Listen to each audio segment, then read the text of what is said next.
relationships celebrated. Unions memorialized in both tradition and innovation. Rare footage that show how the most universal of emotions become unique expressions of indigenous Philippine cultures.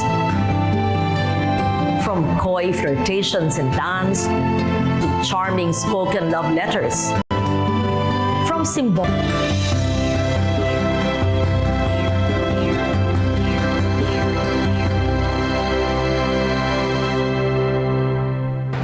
In the previous episode of Dayaw, we saw the elements of tangible and intangible culture that the Gadang elders of Paraceles Mountain Province had preserved. At their request and invitation, Dayaw had visited them in their home village to help them document the chants and rituals that were still remembered. These elders, in the hope that they would not pass into oblivion. It seems a telling footnote that the elders preserved that which they once thought would vanish when they themselves passed on. To be, along with his parents, visiting the parents of his intended wife to give the dowry. The parents would now agree to go to the parents of the girl and to offer a dowry in the form of a special, a precious bead called keyring. So, without warning, they go to the house of the girl, to the parents, and talk to them, bringing along their son, and informs the parents of the intention of the boy to marry the girl. Kan bitag.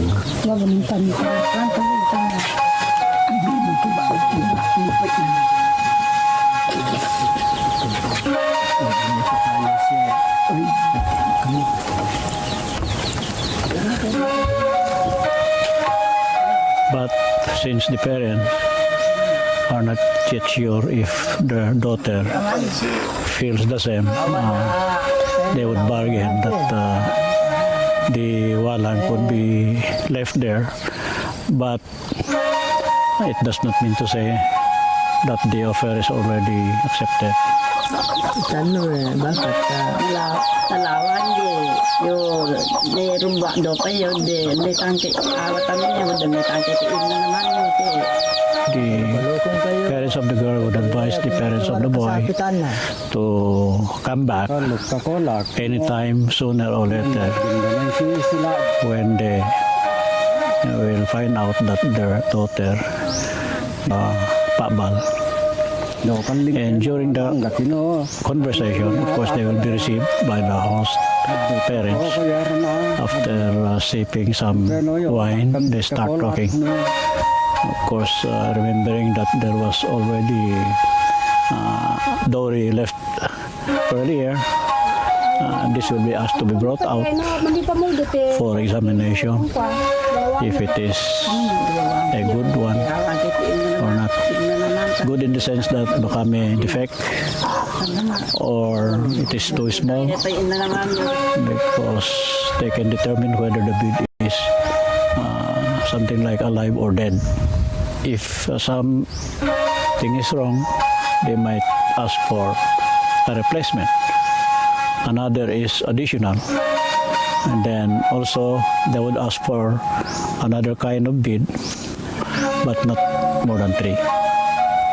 When all is examined and everything is valued as okay, the spokesperson would ask for the conduct of the formal ritual for marriage, which we call dina. Maparin na tamuman to sa nabaling ka pelang kami agdakaron kami pelang nyaw si tundaw sa kami ano kumanin nyaw ay wala malasya pagbukon nito di mo na amen pa ya tustusan si matakato fuabo ano nakakaraw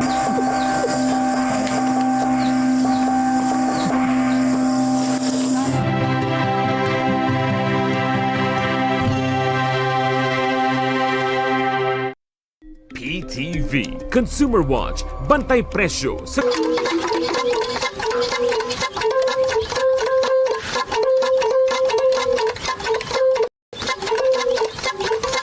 Ako era bayawan.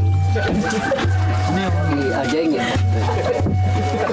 Di adeng sila kiri. O nalawad, ginamang kayo, patatarabetan si nalawad, bulang kayo buta. Aray, ang kuan lawing kepay. Anak kami lagi lemang waran no pakibebok kasi kami tawa ne kwando sosorikit. Anong papatayan na ko yo? Alawad. Lawad. Yo, aldek siya kadaanan na alday. Yo, gagana ya alday. Ay, ini ay. Alday ini ay. Kadaanan niya na alday. Kakahalay rapat di nam tamun takaran na si kabalinan na. Matutugasan na yun. Sana naman din. Hindi na kayo lupay. Tama maaari kang maram. Sana. One of the spokesperson would request the bride and the group to come seated close together in the middle in their midst, and they would be asked to lie down, get up 3 times quickly.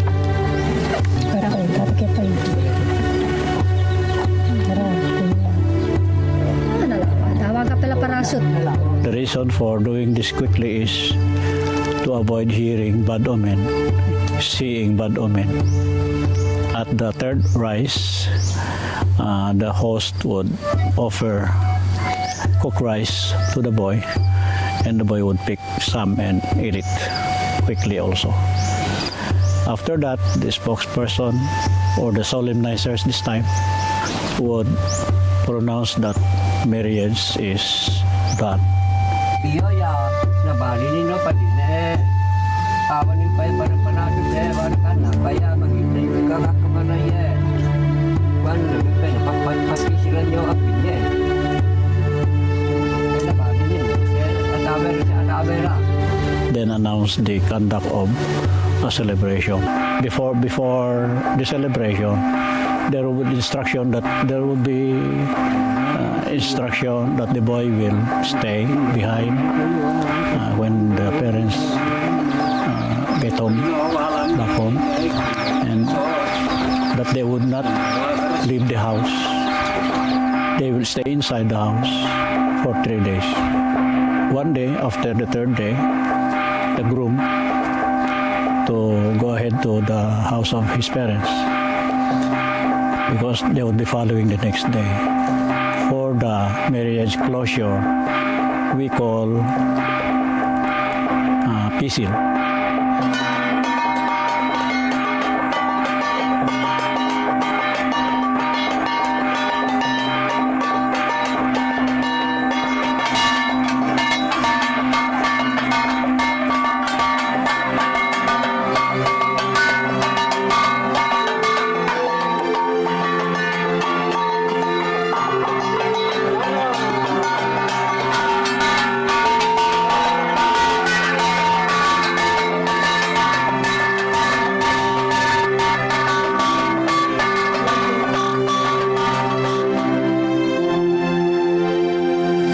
Pisil. Para mabilis.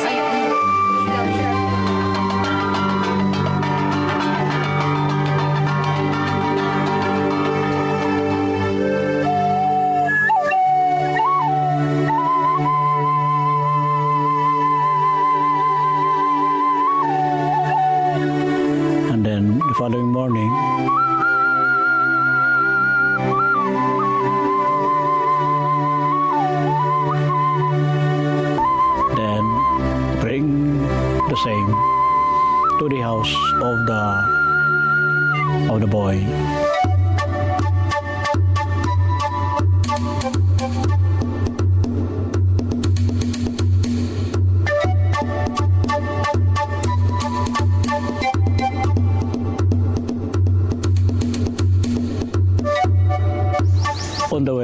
play bamboo musical instrument we call dungado, like what in the previous Pakbal did also.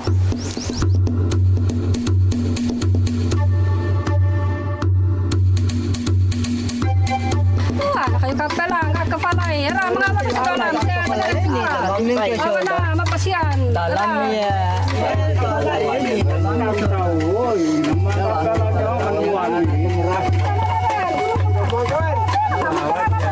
Upon reaching the house of the boy, the new bride would immediately proceed to where a cook rice is placed and eat a little. And then after that, there would be continuation of the conversation during the Pakban, which we call Palan. The Palan is an understanding as to what, as to the role of the new wife and the new husband to each other, to the in-laws, and to the relatives of the in-laws of both sides. Wareo, ginabang kami kakapalaya. Ginabang kami bayawan na, pasyaso di kami. Anak para tawas eh. Barakan manok kakaman ng kanunan iba na tabalakan ng tako na ba meron kanu sigong na paksikan kaya na Awan na paraso.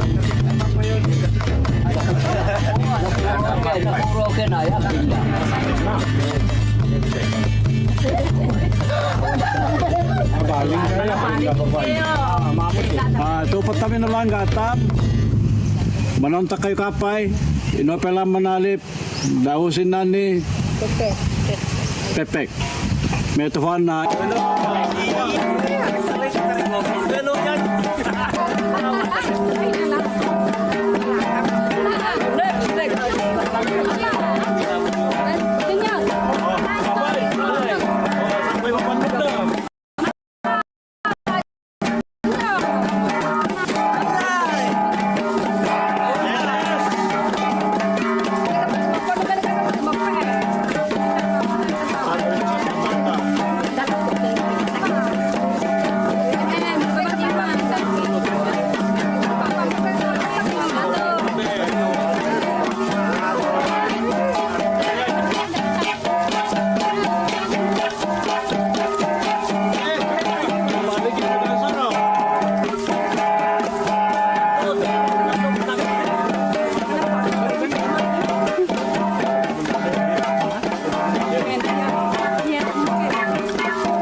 Labanan ang mga scammer at manloloko. Ugaling mag-CPR or check, protect, and report. Check. Protect. Report. Gawin lang ang CPR o check, protect, and report para sa mas ligtas na financial transactions.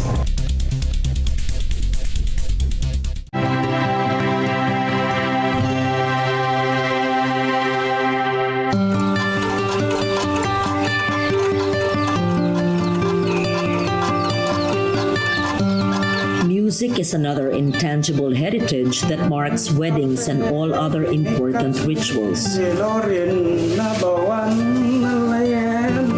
From bamboo zithers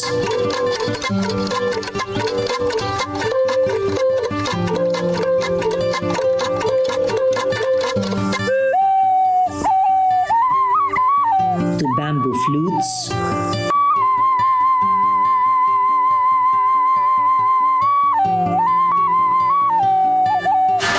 and a gangsa or flat gong ensemble that is shared with all other Cordillera groups. The raised arms and stomping forward strides are also dance steps shared with all other Quadmen, Earth, and the very life force itself.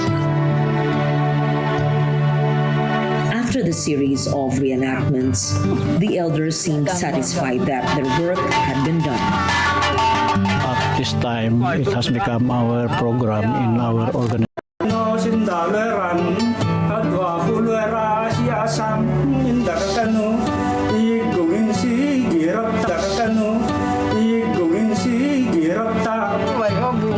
For the moment, the culture bearers had presentation is and never should be the end goal for any community. Preservation of culture and arts among the different tribes in the country, the Philippines, should really be pursued so that this will not be forgotten, especially the good ones, the good values of the different tribes of the Filipinos, their way of life, which is of course our culture and arts. There should be, for us, Gadak, intensification along the program because many of us are already missing the good values of our culture and arts.